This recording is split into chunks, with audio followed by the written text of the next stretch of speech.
última foi a Rainha Leprosa, então vamos agora aqui para Vampira, também de novo Portal do Destino, a saga acabou de ganhar o troféu Maiores Pontas Soltas aí do canal Fator X e amigos, né, pessoal? Porque essa realmente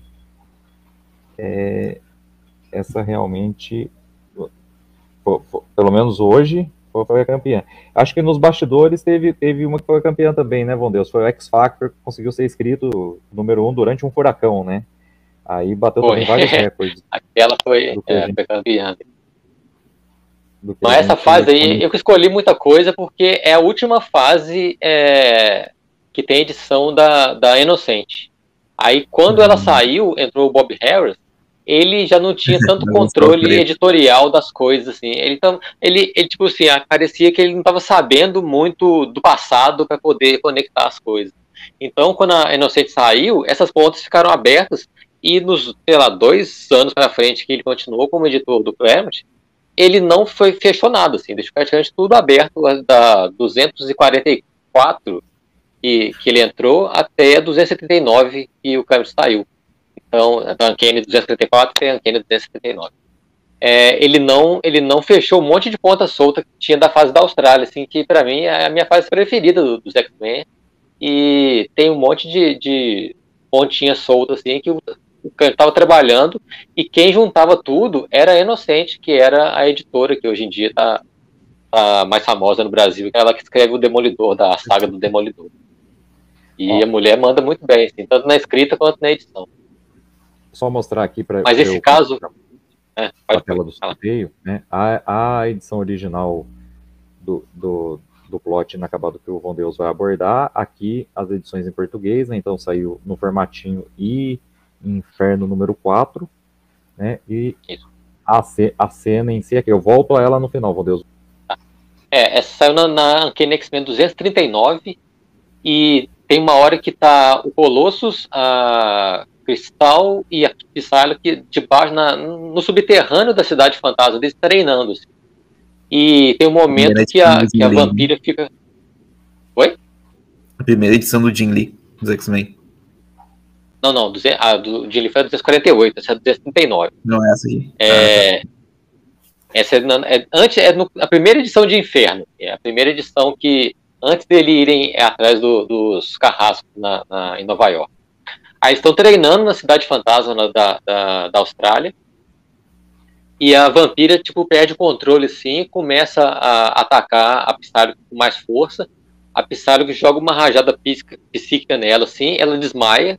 E na hora que, nessa época, quando a Vampira desmaiava, a psique da Carol Danvers assumia o lugar, então ela ficava no controle da mente do Vampiro. Aí elas começam a conversar lá, como é que é, ser a Vampira e a Carol Danvers ao mesmo tempo e tal. Aí no último quadrinho dessa página, a Vampira tá sem a luva e ela, tipo, dá um tapinha nas costas da Psylocke, tipo assim, encosta os dedos nas costas da Psylocke, que ela dava só de tipo um maiozinho, assim, e aparece bem nítido, assim, a mão dela encostando na Psylocke e ela não absorve os poderes da Psylocke, ela nem desmaia, não acontece nada como acontecia com todos os personagens dessa época que ela encostava. Então, qual que era a dúvida, assim? Tipo, ficou implícito que quando a Carol Danvers estava no comando do corpo da Vampira, ela tinha mais controle sobre os poderes que a Vampira não tinha. Então, isso foi jogado, e isso aparece nessa edição. Ela, na 236, quando tá em Genosha, quando aparece Genosha pela primeira vez, até tem o rolo da Vampira ser abusada lá pelos magistrados de Genosha lá. Acontece que a Carol Danvers assume nessa hora, assim, que a Vampira está muito fragilizada, aí ela, tipo, se encolhe lá para o subconsciente dela e a Carol Danvers, tipo, assume o controle. Aí, a partir dessa edição, a Carol vai aparecendo de vez em quando, assim, ela assume o corpo da Vampira, e nessa edição em específico, só nessa edição, ela aparece, tipo assim, fazendo uma carinha meio desperta, assim, encosta a mão na Psylocke e não absorve os poderes dela. Então, tinha alguma coisa implícita ali que, mais uma vez, quando a Inocente saiu, entrou o Bob Harris, a vampira passou pelo Portal do Destino, e quando volta as duas separadas, volta a Carol Danvers no corpo e a vampira em outro, e depois a Carol Danvers morre e acaba a história, fica sem explicação total mesmo. Então, a gente vê que o Claremont tinha um plano para essas coisas da Carol Danvers, e ele foi escritor da revista da Miss Marvel durante muito tempo, assim. Então ele conhecia a personagem, então ela tinha poderes de tipo, quase uma premonição, tipo um sexto sentido, sétimo sentido que chamava na revista. Tinha um sétimo sentido que pressentia as coisas antes de acontecer, assim. Então ela tinha uns vários poderes que foram esquecidos quando a Miss Marvel deixou de ser escrita por ele, e quando ela voltou a ser escrita, entre aspas, dentro do corpo da vampira, foi interrompida no meio do caminho, porque a Inocente saiu e era ela que comandava mais ou menos essas pontas soltas que o Claremont deixava, tipo o massacre, Queda dos Mutantes. Começa lá antes da Guerra dos Espectros, e parece que chegou uma hora que a Inocente falou, ó, tem que voltar com aquele plot do Nazé e o Adversário lá. Ele foi e voltou, tipo, 3 anos depois, praticamente. Eu ia falar que esse negócio de repente, a Carol Danvers, ela conseguir, digamos assim, controlar os poderes da vampira, né, porque seria tipo um lapso da vampira, uma coisa de trauma dela, né, de não poder de tocar as pessoas e diretamente absorver os poderes sem ela querer, né, que isso depois é trabalhado no X-Men Legacy, né, X-Men Legado, lá quando o Mike Carey vai trabalhar o Professor Xavier com a vampira, e daí a vampira fica em posse total dos poderes dela, podendo absorver os poderes quando ela bem quiser, né? Então, talvez, né, isso fosse um plot que o Claremont estava querendo colocar, que a psique da Carol Danvers, como o Deus falou, era mais robusta, mais poderosa, do que da vampira, que era fragmentada e tal, e ela sim teria esse poder de escolher quando ela quer mesmo absorver os poderes ou não, né? É uma possibilidade. Eu acho que tem muito a ver com isso, sim. Mas eu acho que o interessante da vampira era essa dicotomia de uma pessoa que é totalmente pra frente, assim, tipo, que esbanja mais personalidade e extrovertida, ter essa falta de poder ter um contato com alguém, assim. Eu acho que eu gosto de toda a fase do Mike Carey, na verdade, assim, desde quando ele entrou no X-Men, depois para Legado e tal. Eu acho tudo muito bom, muito bem escrito, sim. Só que eu não concordo muito com essa mudança da vampira, assim, de tornar ela, tanto de tirar os poderes dela e colocar depois vários outros poderes diferentes e tal, assim. Eu acho muito, que combina muito com que o Claremont tinha muito disso, né? Tipo assim, o cara russo, que era pra ser, tipo, a coisa mais mal, é o cara mais gentil. A mulher que é cega pode ver o futuro. Sabe, tem todos esses contrastes de uma coisa com a outra, assim, que é jogado não no visual do personagem, assim, mas na psique dele, na cabeça dele. O Claremont conseguia fazer isso. E eu acho que a vampira, eu gostava dela por causa disso, assim. Ela era uma pessoa extrovertida, você via que ela escondia todas as frustrações dela de não poder encostar nos outros, atrás dessa extroversão, desse jeito todo mais como é que fala? Tipo, porque ela podia fazer as coisas, tipo, ser uma pessoa bem forte, assim, só que no fundo é igual aquele desenho dos X-Men lá, que todo mundo, na hora que tem a cura dos poderes, assim, acho que é o Wolverine que pergunta, mas quem que é idiota de querer perder os poderes? Aí tá a vampira toda triste no canto, lá, assim, pô, eu não queria ter esse poder idiota, eu não posso encostar em ninguém, porque a pessoa desmaia, assim, e tal.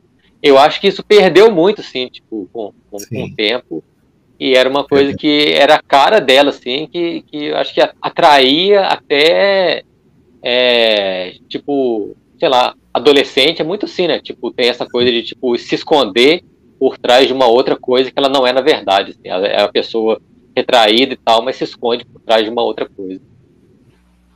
E eu acho que a vampira perdeu isso depois que passou para a mão de outros escritores. O Scott Lobdell ele explorou muito demais, talvez, esse negócio da vampira e do Ciclope, de não poder, o Ciclope não poder tirar o visor e não sei o que, e a vampira não poder tocar nas pessoas, e talvez as pessoas tiveram uma overdose disso e resolveram, vamos dar um tempo nesse negócio. Eu não sei se você concorda, mas o Lobdell, ele era tipo um disco arranhado do Clement. Ele tinha ele colocava umas ideias novas, assim, tipo, colocar a Cecília Reyes, o Darval, tipo, criar umas novas coisas, assim. Só que toda hora voltava uma coisa, assim, tipo, essa relação do Gambit com a vampira, o Ciclope com não sei o que, a Jean isso. Tipo, sempre voltava uma coisa que a gente já tinha visto lá no passado, tipo, os X-Men brigando na hora do café, sabe? Umas coisas que não era mais necessário. A gente já entendeu que é assim, e ele ia, voltava e ficava colocando, remoendo aquelas coisas direto, toda vez.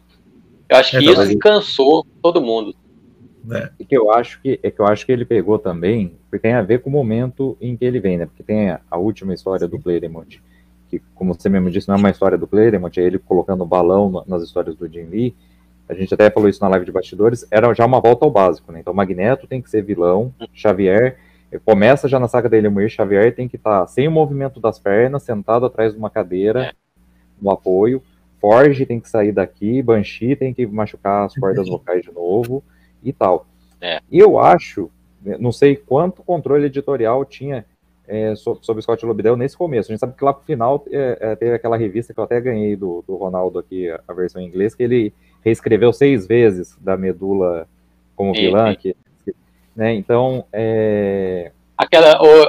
Inácio, eu lembrei também, essa revista que você ganhou, depois você procura lá.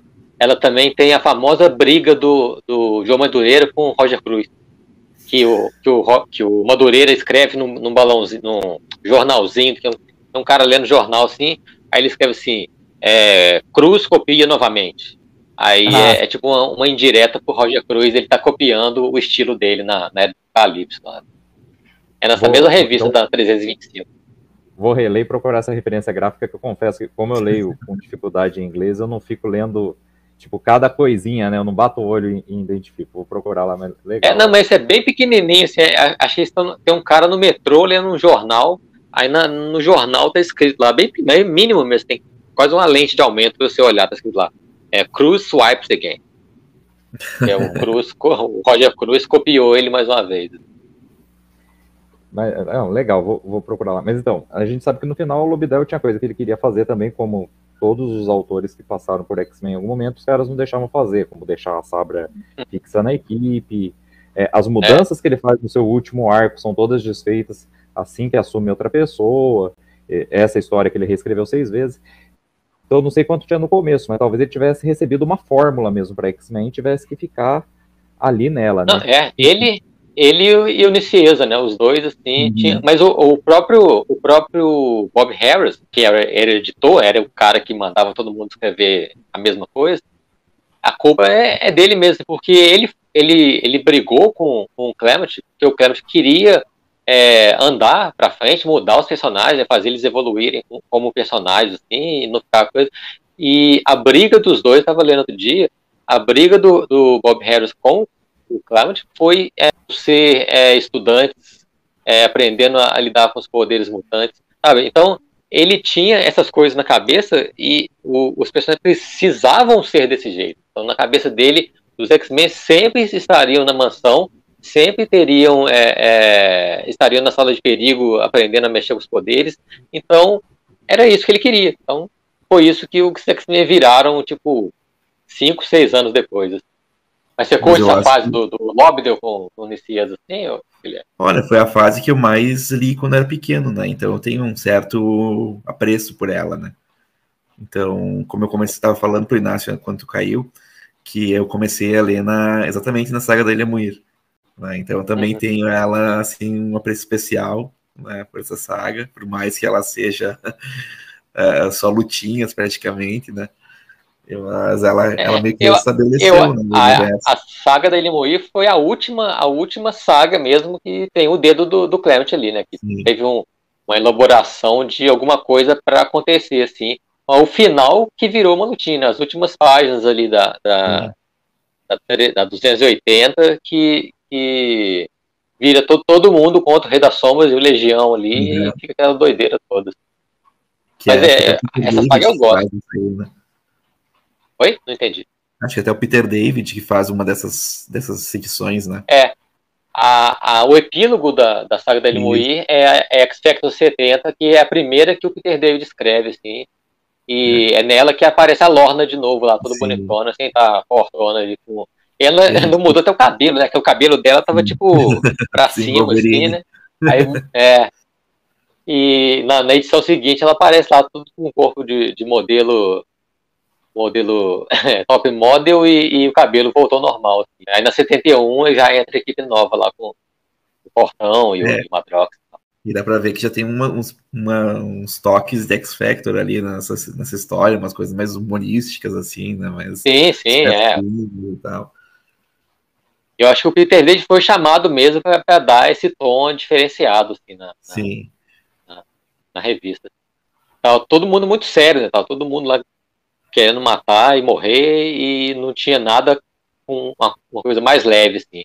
Mas também foi só o Peter David sair, ele saiu da X-Factor, entrou o J.M. DeMatteis e depois o Howard Mack e virou um dramalhão de novo lá, todo mundo chorando, todo canto. E morte.